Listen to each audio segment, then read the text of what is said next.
Molim vas da mi Miroljub kaže kako da izbegnem vakcine. Mene već godinu dana ucenjuju da ako ne vakcinišem, da će mi oduzeti dete. U pitanju je MMR vakcina. Vidi, prijatelj, to samo neka budala može da te ucenjuje da će ti oduzme dete. Ti koji to pričaju, to su debili. Razumeš? To su debili. Znači, jednostavno, nemoj da ih puštaš u kuću, na oni ti ne mogu ništa. Mogu samo da te plaše, da te prepadaju, da ovo, da ono. Znači, nemoj s njima da komunicira. Ako ti zove na telefon, spusti slušalicu. Ako hoćeš da vodiš dete kod pedijatra, postoje privatni pedijatri koji su uredni, moralni. Neću sad javno da ih reklamiram, da im ne bi napravio neku negativnu kampanju. Možda mi se javiš na mail, na mom sajtu miroljubpetrović.com ima moj mail, javi se, daću ti telefon pedijatra, za sve što ti treba. Sa njima ne komuniciraš. Nek oni prete, nek pričaju šta god hoće. Ne mogu ti ništa, prijatelj. Zakoni u Srbiji su takvi da ti možeš da izbegneš vakcinu i da nemaš nikakve sankcije. A ne da ti oduzimaju decu. To su priče, to samo pričaju ovi satanski mediji, Blic i B92. Razumeš? Koji uživaju u ljudskoj patnji, koji uživaju da ljude plaše i da im prete paklom i tako dalje. To su bolesnici. Razumeš? Oni uživaju u ljudskoj patnji. Znači, nemoj te gluposti. Ako slučajno dobiješ poziv za sud, slučajno, onda kontaktiraš Milinu Dorić, advokaticu koja sarađuje sa doktorkom Janom Stojkovićem. Kontaktiraš advokata Ivu Strujića. Razumiješ? I on će to da reši ovako. Iako to svaki advokat može da ti uredi. I on će to ti reše, nećeš imati nikakvih problema. To su samo priče za malu decu, plaše i tako dalje. Još uvek u Srbiji toga nema takve vrste problema. Ti izbegavaš i novčanu kaznu i sve se izbegne bez problema. Jer je taj zakon o obaveznoj vakcinaciji u sukobu sa Ustavom Srbije. Ali oni mogu samo da te plaše i oni to maksimalno zloupotrebljavaju.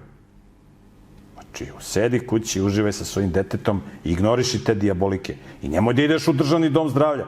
Ti treba da odeš privatno kod privatnog pedijatra koji ima kefalo. Javi si, daću ti telefon.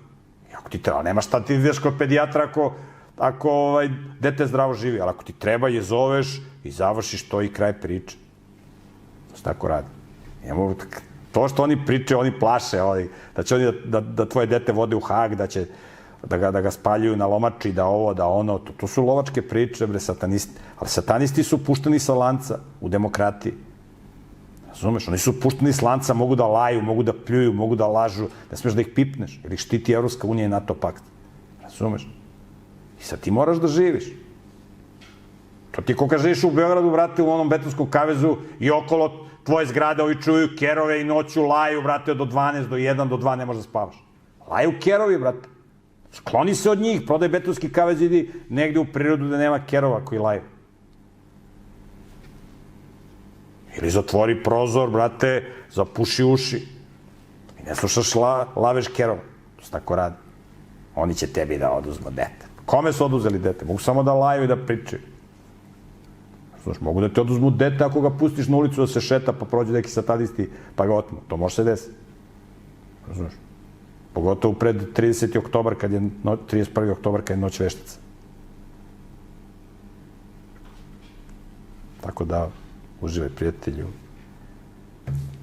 I nemoj da čitaš goveđe novine i sa njima da pričaš, ti padavičari, samo im spusti slušalicu i izbaci. Kad ti dođu na vrata, zove, nemoj da mi dolazite više. Paljba. Zatvoriš vrata, brate, ništa s njima ne pričaš. Neko oni rade svoj posao. Ti neko oduzima dete. Kome su oduzeli dete? Oduzeli su onoj polupanoj, kako se zove ona, Mila Alečković. Ona usvojila dete, buzdovanka, i nije brinula o njemu i došla u centar za socijalni rad i oduzeli joj dete. Razumeš? Sa Sorbone, stručnjak. Ona ne zna da brine o sebi, ona će da usvaja dete. Će ona brine o detetu.